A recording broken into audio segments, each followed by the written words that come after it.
जय हिंद एवरीवन। अगर आप पूरे भारत में किसी भी राज्य से हो, अगर आप इंडियन आर्मी की तैयारी कर रहे हो दोस्तों, तो ये वीडियो आप सभी के लिए है। दोस्तों, आपको वीडियो पूरी देखनी है। पूरी वीडियो देखने के बाद उसके बाद मुझे कमेंट करना है, ठीक है, कि आपकी क्या राय है। इस वीडियो को पहले पूरा देखना है। जो मैं आपको बात बताने जा रहा हूँ वो आपको बहुत ध्यान से सुननी है, ठीक है। अब बात करेंगे आज हम अग्निवीर, जो अग्निपथ स्कीम लगी थी उसको लेके आज हम बात करने वाले हैं, ठीक है। इसको लेके अब आवाज़ उठाई गई है। आवाज़ किसने उठाई गई है? कांग्रेस के अध्यक्ष है, ठीक है, मल्लिकार्जुन खड़गे। उन्होंने जो है इसको लेके आवाज़ उठाई है। और क्या आवाज़ उठाई है? उन्होंने राष्ट्रपति जी को जो है पत्र लिखा है।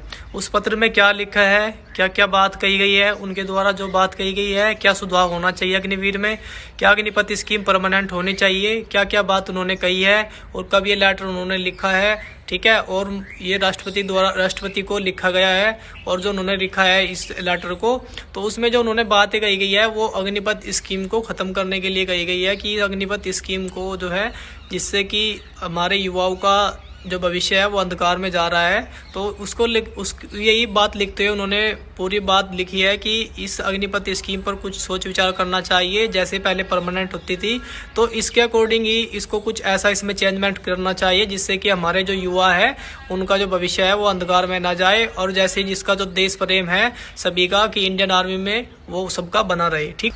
कांग्रेस अध्यक्ष जी ने लेटर लिखा है, पत्र लिखा है राष्ट्रपति जी को। उसके बारे में हम बात करेंगे। मैं आपको बताने वाला हूँ, पढ़ के बताऊंगा अच्छे से आपको क्या क्या उन्होंने बात कही है, क्या क्या उन्होंने युवाओं के हित में बात कही है। तो पूरी वीडियो आपको देखनी है। अब हम चलेंगे वीडियो की ओर, और जो उन्होंने पत्र लिखा है उसको मैं आपको पढ़ के सुनाने वाला हूँ, ठीक है। और आप वीडियो देखने के बाद आप कमेंट करके जरूर बताइए, जो आपकी राय है आप मुझे जरूर बताइए, ठीक है। अब चलते हैं हम वीडियो की ओर और पूरी जानकारी जान लेते हैं क्या उन्होंने अपने पत्र में लिखा है, जिससे कि युवाओं के लिए कुछ अच्छा होने वाला है इस साल, ठीक भाई। अब चलते हैं हम वीडियो की ओर और पूरी बात जानने की कोशिश करेंगे इस वीडियो में। जो ये पत्र लिखा गया है राष्ट्रपति जी को, इसमें क्या क्या उन्होंने बात लिखी है, मल्लिकार्जुन खड़गे ने जो बात लिखी है वो पूरी बात आपको मैं पढ़ के सुनाने वाला हूँ। ये जो बात है वो आप सभी के लिए जानना बेहद ज़रूरी है, ठीक है।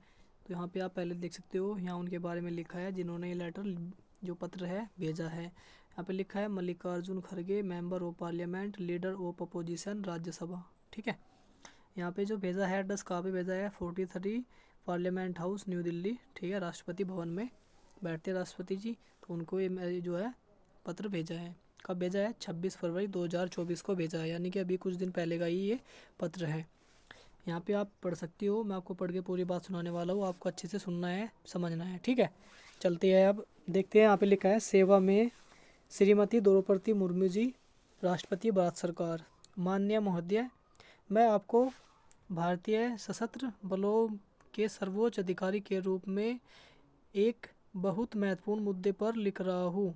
यह मुद्दा लगभग 2 लाख युवाओं के भविष्य को लेकर है, जिनका भविष्य भारत सरकार के फैसलों के कारण अंधकारमय हो गया है, ठीक है। चलो आगे बढ़ते हैं और जानते हैं जो उन्होंने लिखी है पूरी बात, फिर आपको मैं कुछ बात बताने वाला हूँ। तो यहाँ पे उन्होंने लिखा है, फिर भारतीय सशस्त्र बलों की सेवा के लिए चयनित युवाओं में हर साल युवाओं में से मैं हाल ही में मिला था। इन युवाओं को बेहद असंवेदनशीलता पूर्वक देश सेवा के अवसर से वंचित किया गया है। 2019 से 2022 के बीच लगभग 2 लाख युवाओं और पुरुषों और महिलाओं को सूचित किया गया कि उन्हें 3 सशस्त्र सेवाओं, भारतीय थल सेना, भारतीय नौसेना और भारतीय वायुसेना हेतु चयनित किया गया है। इन युवक युवतियों ने सेना में चयन हेतु मानसिक, शारीरिक और लिखित परीक्षा पास करने के लिए तमाम बाधाओं और कठिनाइयों के बावजूद संघर्ष किया था। 31 मई 2022 तक उन्हें विश्वास था कि उन्होंने अपने सपने को पूरा कर लिया है और बस अपने ज्वाइनिंग लेटर का इंतज़ार कर रहे हैं। दुर्भाग्य से उस दिन भारत सरकार द्वारा भर्ती प्रक्रिया को समाप्त करने और इसके स्थान पर अग्निपथ योजना लागू करने के निर्णय ने उनके सपने को चकनाचूर कर दिया। ये बात उन्होंने लिखी है और आगे जानते हैं, ठीक है। आगे चलते हैं और बात जानती है जो आगे उन्होंने लिखा है वो भी बताता हूँ मैं। उन्होंने फिर निवेदन किया है, महोदय, अग्निपथ योजना के विषय में पूर्व सेनाध्यक्ष जनरल एम नरवाणे ने लिखा है कि अग्निवीर भर्ती योजना से सेना आश्चर्यचकित रह गई और नौसेना वायुसेना के लिए तो यह अचानक से एक झटके की तरह आया। इस योजना के द्वारा सैनिकों के समानांतर एक कैडर बनाकर जवानों के बीच भेदभाव पनपेगा। अलग मेहनताने सेवा लाभ और भविष्य से जुड़ी आशंकाओं के बीच उनके पूर्वकालिक सैनिक के समान ही सेवा देनी है। 4 साल की सेवा के बाद इनमें से अधिकांश अग्निवीरों को नौकरी से निकाल दिया जाएगा। कुछ का यह मानना भी है कि अग्निपथ योजना सामाजिक अस्थिरता पैदा कर सकती है। ठीक है भाई, आगे जानती है आगे और क्या लिखा उन्होंने। आपको यह पत्र लिखने का मेरा उद्देश्य उन लाखों युवाओं के ऊपर हुए अन्याय को उजागर करना है जिनके सपने भारत सरकार द्वारा किए गए वादे के बावजूद पूरे नहीं किए गए। देश के लाखों युवाओं ने इस सपने को पूरा करने की चाहत में अपने जीवन के कई साल लगा दिए। साथ ही 250 रुपये प्रति आवेदन फॉर्म के हिसाब से 50 लाख आवेदकों के हिसाब से लगाए तो 125 करोड़ रुपए की भारी भरकम राशि भारत सरकार के पास इन बेरोजगार युवाओं की है। भर्ती प्रक्रिया पूरी होने के बावजूद बेरोजगार होने की हताशा और निराशा के कारण आत्महत्या की दुखद खबरें भी आई है। आगे बढ़ते हैं, उन्होंने लिखा, हमारे युवाओं को इस तरह से पीड़ित नहीं होने दिया जा सकता। मैं आपसे इन सभी युवाओं के लिए अन्याय सुनिश्चित करने की अपील करता हूँ। सादर, यहाँ पे लिखा उन्होंने अपने बारे में, भवदीय मल्लिकार्जुन खड़गे, यहाँ पे उन्होंने अपने सिग्नेचर किया है। ठीक है, ये बात उन्होंने कही है भाई, राष्ट्र जो है देश के युवाओं के हितों में उन्होंने राष्ट्रपति जी को ये पत्र लिखा है। अब इसका क्या रिप्लाई आता है, क्या राष्ट्रपति जी कुछ इस पे अपना फैसला लेते हैं, अब युवाओं के साथ कुछ अच्छा हो सकता है या नहीं हो सकता है। जैसे कोई खबर मिलेगी भाई हम आप तक जरूर पहुंचाने की पूरी कोशिश करेंगे। इस खबर का हमें पता चला था, वही हमने आपके साथ में शेयर कर दी। अब अग्निपथ स्कीम ख़त्म हो सकती है या नहीं है, या बंद होगी या पहले की तरह रेगुलर होगी, क्या होगा इसमें, कोई चेंज होगा, वो भी जो भी होगा वो सभी को पता चल जाएगा भाई, आप सभी के सामने होगा। ठीक है, और मैं आपको बताने की पूरी कोशिश करूँगा। जैसे कोई चेंज आएगा मैं आपको एकदम बिल्कुल बताने की पूरी कोशिश करूँगा। ठीक है, अगर आप मुझसे जुड़े हो तो आपको बिल्कुल बताऊँगा मैं। अगर आप क्या चाहते हो भाई, इसके लिए आप मुझे कमेंट करके ज़रूर बताना कि आप क्या चाहते हो। क्या आपका मतलब आपके हिसाब से ये बंद होना चाहिए, अग्निपथ स्कीम जो है बंद होनी चाहिए, पहले की तरह रेगुलर होनी चाहिए।